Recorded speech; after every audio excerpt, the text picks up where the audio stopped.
पत्थर को पीटने से कभी मैदा नहीं हुआ और इस बिहार में हमारे समाज को झुका दे कोई माई के लाल पैदा नहीं हुआ। इस बिहार में नियम और संविधान से कोई मतलब नहीं है। आज सही मायने में देखा जाए तो संविधान खतरे में है। नमस्कार, आप देख रहे हैं द पटना फोरम। मैं हूं आपके साथ सत्यम। बिहार के स्वास्थ्य विभाग की ओर से एक बहाली निकाली गई, 4500 रिक्तियां इसमें दिखाई गई हैं और इस बहाली में मैं आपको बता दूं कि 100% आरक्षण दिया गया है। मतलब कि अनरिजर्व कैटेगरी के लिए कोई जगह नहीं है। हमारे साथ अभी जुड़ रहे हैं पुरुषोत्तम राजी, जो स्वर्ण सेना के राष्ट्रीय अध्यक्ष है। लगातार अपनी बातों को बड़ी प्रखरता के साथ उठाते हैं। इन्होंने स्वास्थ्य मंत्री मंगल पांडे जी से मुलाकात की और बात की। हम पूरी बात जानेंगे कि क्यों ऐसा किया गया।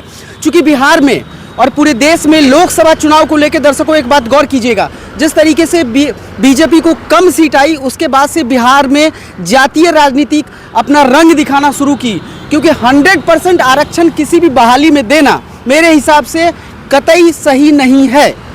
जो पिछड़े हैं, जो दलित हैं, जो उनको आरक्षण मिलना चाहिए।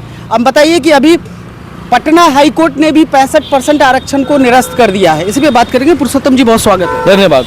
कैसे देखते हैं 100% रिजर्व, ये क्या बात होगी? देखिए, सबसे पहली बात है कि इस बिहार में नियम और संविधान से कोई मतलब नहीं है। बिहार की जितनी भी राजनीतिक पार्टियां हैं, सभी लोग संविधान बचाने के लिए इस मैदान में उतरे, जनता को गुमराह करते हैं। लेकिन आज सही मायने में देखा जाए तो संविधान खतरे में है। आप नियमावली के खिलाफ, अब बताइए, कल 15% आरक्षण जो बढ़ा था उसका भी निरस्त कर दिया हाईकोर्ट ने। आप जबरदस्ती राजनीतिक गहमागहमी तैयार करने के लिए, जनता को गुमराह करने के लिए, इस बिहार के आम आवाम को जातीय राजनीति में, जातीय उन्माद में धकेलने के लिए आपने जातिगत जनगणना करवा, उसके 15% आरक्षण आपने बढ़ा दिया। लेकिन हाईकोर्ट नियम से चलता है, हाईकोर्ट कानून से चलता है। नियमावली और कानून के खिलाफ तो आपके मामले को निरस्त कर दिया गया है। लेकिन अब इसमें देखिए, बिहार में बिहार स्टेट हेल्थ सोसाइटी में सीएचओ पद का बहाली आया है। उस बहाली के जब हमने देखा सरकारी रिजल्ट.com पे खोल के, तो हमने देखा तो आश्चर्यचकित रह गए भाई कि जिस बिहार में 60% आरक्षण कानूनी तौर पे है, उस बिहार में बहाली में 100% आरक्षण देके आपने किस नियम का फॉलो किया भाई? अगर हमको लगता है कि नियमावली, अगर आपको लगता है कि नियमावली और संविधान के तहत इस तरह का बहाली निकला है, तो आप बिहार के जनता को प्रेस कॉन्फ्रेंस करके सेटिस्फाइड कर दीजिए। क्योंकि बिहार के लाखों छात्र छात्राएं के अंदर इस बात का आवेश है। जिस बिहार में बेरोजगारी है, 5 साल पे 4 साल पे एक बार नौकरी निकलता है, उस बिहार में भी इस प्रकार के जातीय चश्मे से राजनीति के आधार पर बहाली निकलेगा, वोट बैंक के आधार पर बहाली निकलेगा। ये नहीं चलेगा। बिहार के छात्रों के साथ, बिहार के छात्र छात्राओं के भविष्य के साथ खिलवाड़ होगा। मैं लड़ूंगा। हमारे समाज को दरकिनार किया गया है। हमारे समाज को बेरोजगार करने की बड़ी साजिश रची गई इन लोगों के द्वारा। अब बताइए, इन लोगों के द्वारा बोल रहे हैं, रोकना चाहेंगे पुरुषोत्तम जी। यहीं पे कोई दलित मंत्री रहता या कोई पिछड़ा मंत्री रहता तो लोग में उन्माद काफी बढ़ता और इस तरह के जातीय क्लेश होते। यहाँ पे मंगल पांडे जी सवर्ण समाज से ही आते हैं। आप सवर्ण समाज के राष्ट्रीय अध्यक्ष हैं, प्रवक्ता हैं, जो भी हैं। लेकिन एक चीज बताइए पुरुषोत्तम जी कि इस तरह की चीजों को मंगल पांडे को क्या दिमाग में नहीं था? देखिए, सबसे पहली बात है कि हम मंत्री जी को किसी जात से नहीं जोड़ रहे हैं। आप मंत्री हैं, आप एक संवैधानिक पद पे हैं और एक गरिमामयी पद पे हैं। गरिमामयी पद पे रखे कि आपको हक बनता है, आपको अधिकार है कि बिहार के आम आवाम के लिए जात पात से वोट के विकास की बात करिए। हम हक की मांग करने आए हैं। अब बताइए, हमारे समाज के युवाओं को रोजगार से तो वंचित रखा ही गया, हमारे समाज के हर युवाओं को आरक्षण कम देकर उनको जंजीर में बांधा तो ही गया, अब उनके टैलेंट मारने का भी कार्य चल रहा है भाई। अब हम जो 10% आरक्षण से जो बच जाते थे, अब हमारे पास अपने टैलेंट था, अपनी काबिलियत था, अपनी बुद्धि था, उससे हम अनरिजर्वेशन सीट पे फाइट करके हम चैन होके जाते थे। आप उसमें भी अब रोकने का काम शुरू कर दिए हैं। अरे 60 के बाद जो 40% हक बचता है वो अनरिजर्वेशन में आप डालिए। दावे के साथ मैं कहता हूं कि टैलेंट और अधिकार के दम पे अगर कोई जाएगा तो मेरा समाज की वजह जाएगा, क्योंकि दिन रात मेहनत करता है। 40 में 30% हमको हक है कि वहां पर लड़के अपने दम पे ले सकते हैं, तो अपने टैलेंट के दम पे लग सकते हैं। अब आप बिहार की युवाओं के गंदी राजनीति के ढकेल करके जातीय चश्मे के साथ आप उन युवाओं को टैलेंट भी मार रहे हैं, जो हम कदापि बर्दाश्त नहीं करेंगे।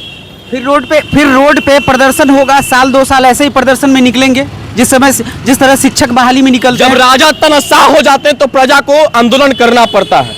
हमने एक नियमा के आधार, हमने माननीय मंत्री महोदय को कल ज्ञापन सौंप दिया अपने कमेटी के साथ।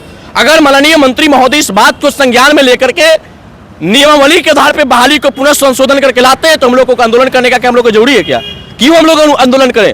क्यों सरकार के कामों में हम लोग बाधा पहुंचाए, क्यों लोगों के आवागमन को प्रस्थान हम करें। हम लोग आंदोलन उन्मादी करने वाले लोग नहीं है, हम लोग हक और अधिकार की, हम लोग बुद्धिजीवी समाज चाहते हैं। हमारा समाज आंदोलन पर विश्वास नहीं, कागजी काम पे विश्वास करता है। हमने कागज के आधार पर माननीय मंत्री जी को आगाह कराया है, माननीय मंत्री जी इसको देखा जाए, अपने संज्ञान में लिया जाए और संशोधन किया जाए। अगर नहीं किया गया, 1 जुलाई से 26 जुलाई तक इस फॉर्म भरने का डेट है, इसके पहले अगर इसमें संशोधन नहीं होता है तो हम लोग आंदोलन के बाध्य हो जाएंगे, आंदोलन करेंगे। क्योंकि जब हमारा कोई सुनने वाला नहीं होगा तो हम तो सड़क पर उतरेंगे ना भाई। लोकतंत्र में जीते हैं, वोट देने का अधिकार है तो आंदोलन करने का भी अधिकार है। जब आपको सत्ता में बैठा सकता है तो सत्ता में गट्टा पकड़ के हाथ से उतार भी सकते हैं हम। और इस बार हमारा समाज ने भाजपा का वजूद बचाया बिहार में। जिस समाज ने आपको भाजपा को इस देश में सरकार बचाया, उस समाज को आप दरकिनार करेंगे, उस समाज की भावों के साथ आप षड्यंत्र रचेंगे। ये पुरुषोत्तम कभी सहेगा नहीं, पत्थर को पीटने से कभी मैदा नहीं हुआ और इस बिहार में हमारे समाज को झुका दे कोई माई के लाल पैदा नहीं हुआ। ये थे हमारे साथ स्वर्ण सेना के राष्ट्रीय अध्यक्ष पुरुषोत्तम राज जी। इनका सीधा कहना है कि हम अपने अधिकार और हक के लिए लड़ रहे हैं, जो कि ये मेरा हक है और जेन्युइन भी है। और दूसरी बात है कि इस तरह की बहालियां जब निकलती है तो मुझे लगता है कि कहीं ना कहीं अब सरकार देश और राष्ट्र हित से ऊपर उठ के पार्टी हित पे ज़्यादा काम कर रही है, क्योंकि इसका सीधा सा मतलब है कि रोड या छात्र जो है वो सड़कों पे आए और साल 2 साल 3 साल उनका समय बर्बाद जाए। हमने शिक्षक भर्ती में भी आपको लगातार बताया कि वैसे शिक्षक जिनका 5 साल 4 साल 6 साल बर्बाद हुआ, इस बर्बादी और इस समय बर्बादी का भरपाई कौन करेगा? क्या सरकार जिम्मेवार है, सिस्टम जिम्मेदार है, या जो शिक्षक के लिए तैयारी करता है, शिक्षक भर्ती में बहाली में वो अपेयर होता है, वो जिम्मेदार है? आपकी जो इस पर विचार होगा हमारे साथ साझा कीजिएगा, बने रहे।